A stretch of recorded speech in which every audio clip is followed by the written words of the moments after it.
All right, let's get into it. Today, we're going to unravel a really captivating Chinese folktale called The Magic Brocade of Sun Palace. It's this incredible story about a work of art so real that it just completely blurs the line between what's art and what's life.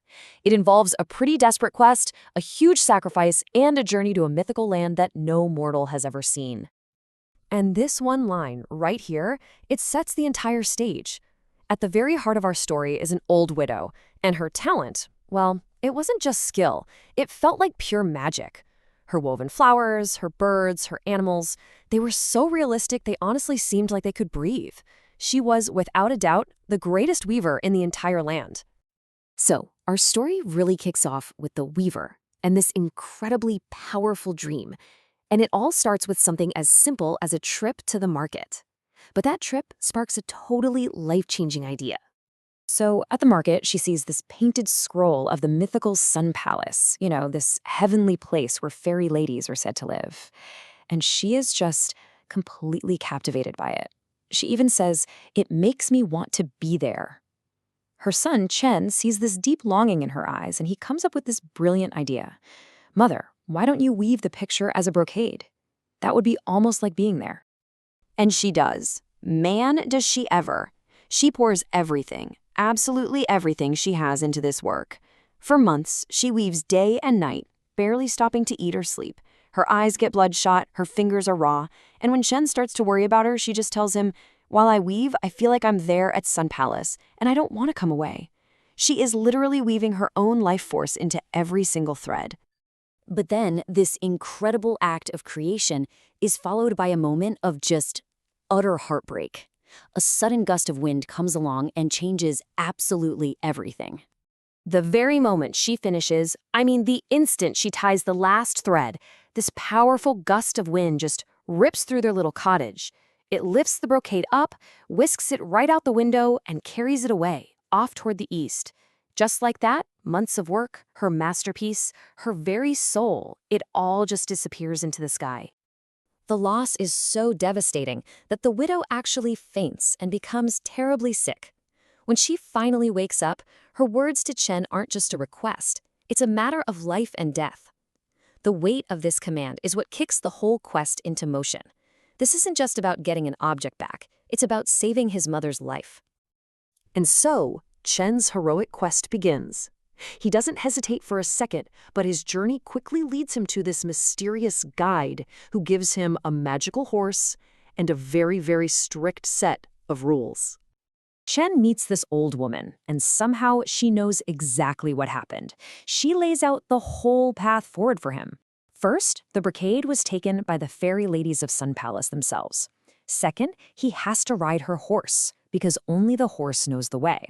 Third, he's going to face two terrible trials.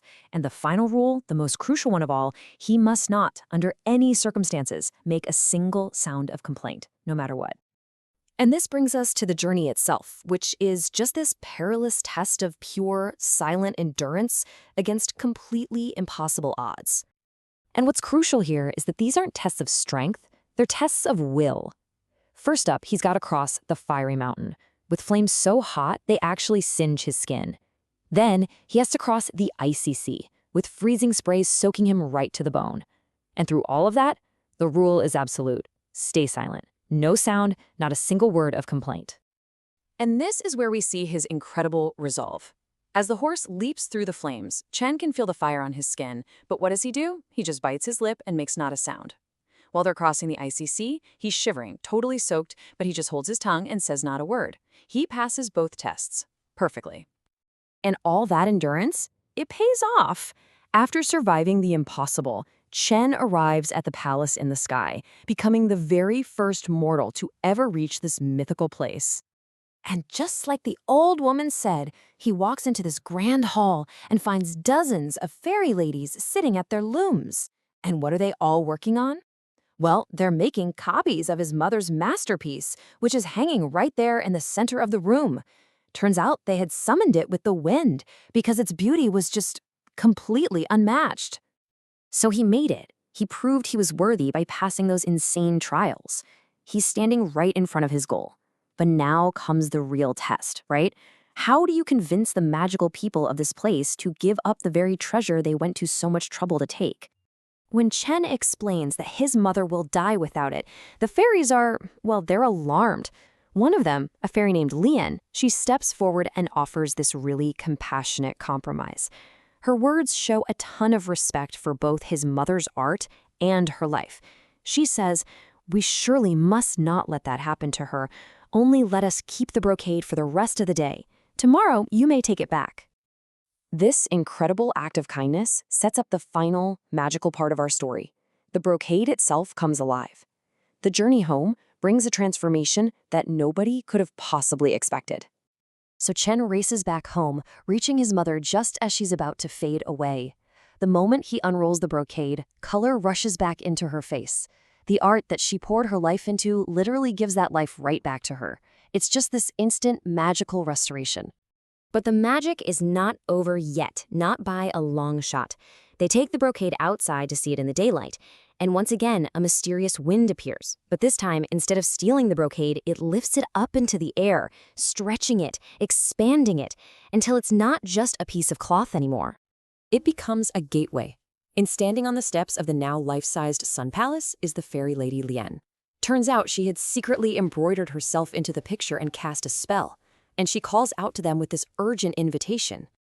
And they do it. They step right into the brocade and into the world that it shows. And the story just finds its perfect ending. The mother, the weaver, gets to live in the world she always dreamed of, teaching the fairies her craft. Her son, Chen, finds love and marries Lian. A single work of art, born from a dream, literally creates a new reality for all of them. And that's where we'll leave it. This beautiful tale leaves us with a really fascinating question to think about, about the true power of creation. It really makes you wonder, what happens when a work of art becomes so real, it creates a world of its own?